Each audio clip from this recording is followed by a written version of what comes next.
Hello and welcome to the Launch Lady Show. My name is Brooke and I'm the Launch Lady. I'm here today to talk to you about a pattern, something I have seen in myself. I'll share a brief little bit of my story with you today so you can know why I've understood this about myself and what I've seen in people I've worked with and other capable, brilliant, probably neurodivergent women in business and things that stop us up and for all the wrong reasons and how we can recognize those things faster so that we can work through them, sit in them, or grow with them. So if your business is feeling not broken, but not quite right, maybe a little bit heavy, and you're not really sure why, and you keep blaming it on different things and trying different ways to figure out how to make it feel right again, you're in the right place. Let's talk about it today.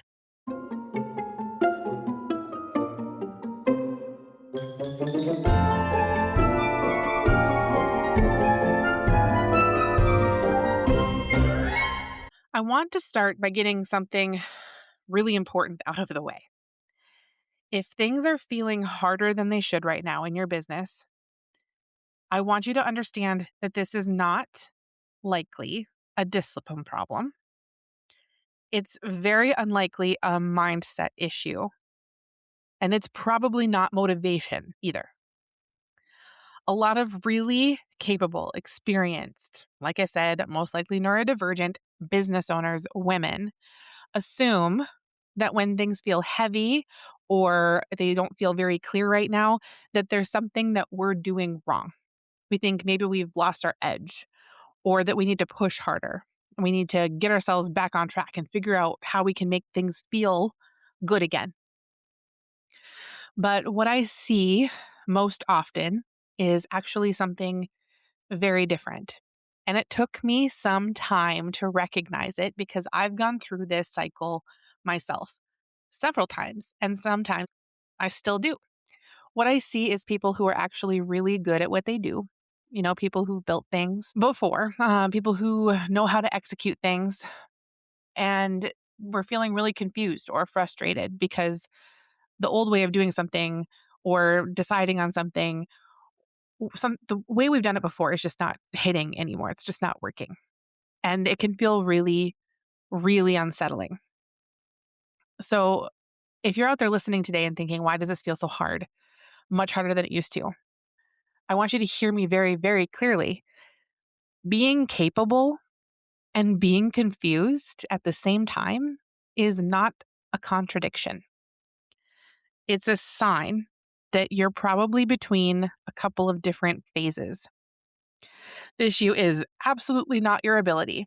We have proven time and time again you are capable and you are good at what you do. And you have worked through some really hard stuff. I am betting that what's happening is a timing issue. More specifically, a decision timing issue. In this episode, it's not about telling you what to do next. And I'm really not here to hold your hand and point you in a direction or give you a specific plan. My role here now and in today's episode is to simply help you slow the noise down enough so that you can actually see what's happening and understand what kind of moment you're in before you decide anything. Because fixing the wrong thing is fucking exhausting. So something that's really surprising that I mentioned here before, when I mention it to people, they're like, what? Of course, mind blown, but also, what? Being capable doesn't protect you from confusion. I would argue it actually makes you a lot more vulnerable to it. And I am firsthand proof of that. We'll talk about that a little bit. When you're good at what you do, you can make almost anything work. You know how to problem solve. You're good at adapting, or at least you have been. You know how to push when you need to.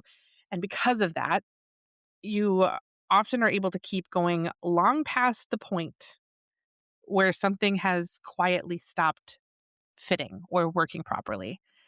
Your competence is delaying you seeing the signals that you are in a shift.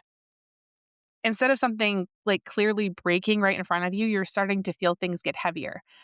Decisions are taking longer and you start second guessing yourself. and you're finding yourself thinking more and trusting yourself less, even though, again, nothing is obviously wrong. And it's usually at this point that we assume we need more clarity. We're looking for some sort of clarity. But here's the part that we miss. Overthinking is actually something that shows up after clarity is already present. It's not always a sign that you don't know what to do. It's often a sign that you actually do know, and you're trying to talk yourself out of it or justify it or make it feel safer. So if you're asking yourself, like, what's wrong with me? I want to ask you to ask yourself a different question. I want you to ask yourself, can I name the phase I'm in? Because confusion at this stage isn't a failure of intelligence or competence. It's actually the opposite. It is you slowing down to take awareness that you're catching up. And when you understand that, the confusion stops feeling like something you need to fix, and it starts feeling like information that you can work with. This has shown up in my business several times. As you know, I'm the launch lady. This is the Launch Lady Show. I have launched several things over the course of time, and I don't look back at my journey in that as a failure at all. Not at all. I've learned so much in that journey. But one of the things I've learned is that a lot of the launching and indecision came from me trying to force decisions before I was ready, came from me not recognizing that I was in a different stage. I wasn't in clarity stage. I was in a completely different place. And we'll talk about that in a minute. When you start looking at your business as something that has to continually move forward, or it's not progressing or it's not working, that's when things start to feel like pressure and not clear and not like you're doing the right thing. And what happens is you end up having to walk yourself backwards and then step forward again and then backwards and forward again. And there is nothing wrong with trying things and moving forward, but I can save you some turmoil if we start to look at this as information, like I said, versus an incompetence or an intellectual problem. So I want to talk about 3 common things that we need to look at and we're misreading. Once capable people start feeling friction, heaviness, second guessing, the sense that something's off, a very predictable thing happens next. We try to diagnose our problem, and most of the time we do it wrong. The diagnosis is off, not because we're wrong or inexperienced, but because we're looking at the situation through the wrong lens. And here are 3 really common ways that this shows up. The first one is treating a timing problem like it's a strategy problem. So you're tweaking your offer, you're adjusting your messaging, you're rebuilding a system, you're assuming the answer is somewhere in better execution, more work, harder work, dig down deep into it. But the strategy isn't actually what the problem is. The issue is that you're trying to act before you fully understand what phase of business you're in. The second misread is you're treating burnout like a motivation problem. This is when you're telling yourself that you need a break, you need more discipline, or you try to reconnect with your why. And that's not a wrong thing to do, but a lot of us do it at the wrong time. And yeah, sometimes those things can fix the problem, and sometimes just rest can be the answer, right? But sometimes burnout isn't about capacity at all. Sometimes it's the result of continuing something that's already completed internally. And we need to recognize that. The third misread is treating an identity shift. This is something I've gone through lots in my business. But we treat an identity shift like an execution failure.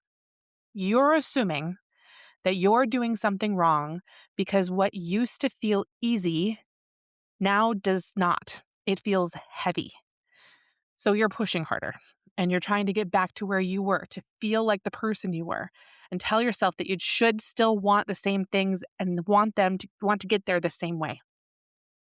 But what's actually happening is that you're not the same person who made that last set of decisions, and the old way of moving forward is no longer suiting you.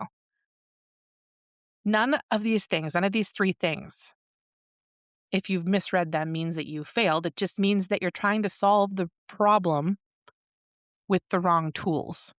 So if you've misread a phase you're in, every solution starts to feel wrong, even the really good solutions, even the things that you're trying that should be working, right? One of the most useful distinctions that I found in business is this. Not every phase is meant for action. Some phases are meant for a pause or for orientation. In an action phase, you're actually going to feel like things are relatively clear. You're going to know what you're building, you understand the next step, and movement creates energy instead of draining your energy. And action in these phases tend to feel settling, even if it's hard, even if it's a challenging thing for you to do. When there's alignment and you're in an action phase, it actually is really rewarding and it's not draining. But an orientation phase is completely different. This is not the time for action. This is the time for making sense out of things. It's about integration, recalibration, sometimes completion. That could be completion of a project you've been working on for a long time. It could be completion of an era. But they're the moments where something old has kind of loosened up, but the next stage hasn't fully revealed itself yet. And it's really uncomfortable. And I think that they feel so uncomfortable because it resists urgency. There's nothing obvious to fix. There's no clear checklist you can grab that's going to fix this problem. And that can make capable people like you and I very, very uneasy because we're used to movement getting ourselves out of discomfort. We're used to saying, I'm going to move forward and that's going to take me out of my comfort zone, but I'm going to feel like I've fixed it, right? But when you try to force action during an orientation phase, it's very likely going to backfire on you because you're going to rush decisions you're not clear on. You're going to commit to something too early. You're going to create momentum that you later have to backstep on and undo. We have to remember that action taken too early often creates regret. And then if it's taken from a place of clarity, we're going to find relief. And so the goal here is to not stay in orientation phase forever, but it is to recognize when that phase is the one that you're in. So you don't mistake your stillness for stagnation or your calmness for an avoidance. Once you know which phase you're actually in, then decisions stop feeling so loaded. They become cleaner, quieter, and a whole lot easier to trust yourself. So how do you tell which of those phases you're in? I'm going to be honest with you. A lot of us try to solve them intellectually. Can't do that. We can't write a pros and cons list. We can't ask our friends and 10 other business people what they think we should do. We have to pay attention. We have to pay attention to how our bodies and our system, our everything about us is responding. And I want to offer these things for you to notice. And I don't want you to look at them like a checklist, okay? I want you to feel these things, not check the boxes. You have to feel this, notice this, recognize this about yourself. So the first thing I want you to do is to pay attention to the things that you're doing that used to feel easy, but they now feel heavier, even though you're probably still good at doing it. It just feels like wading through molasses to get it done. When your effort starts to feel so heavy and not clear anymore, that's a signal to yourself that something is probably completing. It's probably something that either needs to evolve or get left behind. And that's not you failing. That is just noticing. The second thing I want you to do is notice if you're trying to force clarity. If you find yourself researching, refining things, tweaking things, and thinking in circles, not because new information is coming in, but because you don't trust what's already in your head, that's not a lack of clarity, that's pressure. And this can be a huge problem for us. We'll get back to that. Third, you need to listen to your body when you are imagining taking action. And I don't mean, do you feel excited? That's a head thought. Okay. I don't mean whether you feel confident. That's, the confidence in your ability is not what we're talking about here. I want to know what happens in your body. Does your body settle and feel good? Or do you tense and tighten up? Anywhere, recognize it. Because action that's aligned is going to bring you a sense of relief, even if it's uncomfortable action. But if you're doing something prematurely, that's going to bring up some agitation and some feeling of like bracing yourself for something. And finally, I want you to notice what questions keep returning. Because if you've answered the same question 10 times, 10 different ways, and it's still coming back, it's often because that decision has already been made. You've made the decision, but you haven't given yourself permission to trust that it's the right one yet. I want to be very clear that none of these, recognizing any of these steps, is going to make your decisions faster.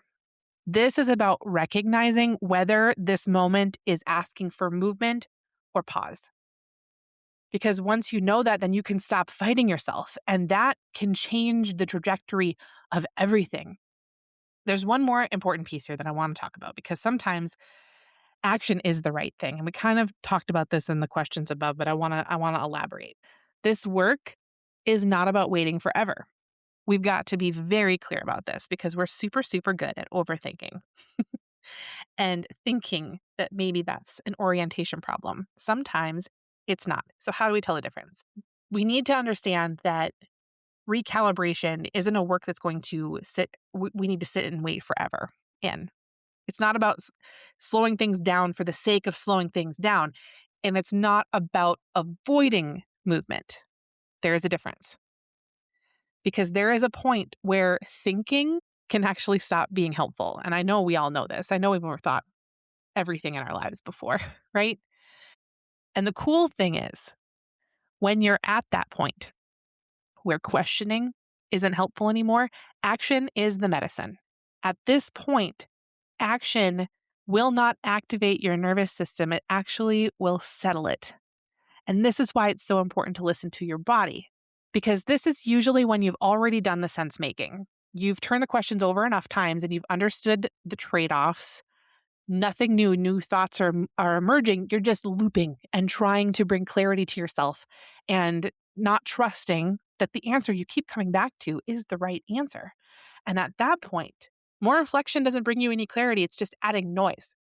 But when you add action, it's actually going to feel really calm, surprisingly calm. When you're taking the actual action, it's going to feel like your nervous system has just taken a deep breath. And this is why readiness doesn't always look like confidence. Because readiness sometimes looks like repetition. It looks like the same question showing up over and over again without changing. It looks like knowing what you're going to do and feeling really fucking tired of debating yourself about it. This isn't rushing. Some of us think it's rushing and we need to think about it longer. But that thinking has been done. You're done thinking. And when action comes from that place, it doesn't create any chaos. It's going to create your relief. And things start to line up. Your energy returns. Decisions feel cleaner and not heavy. They feel good.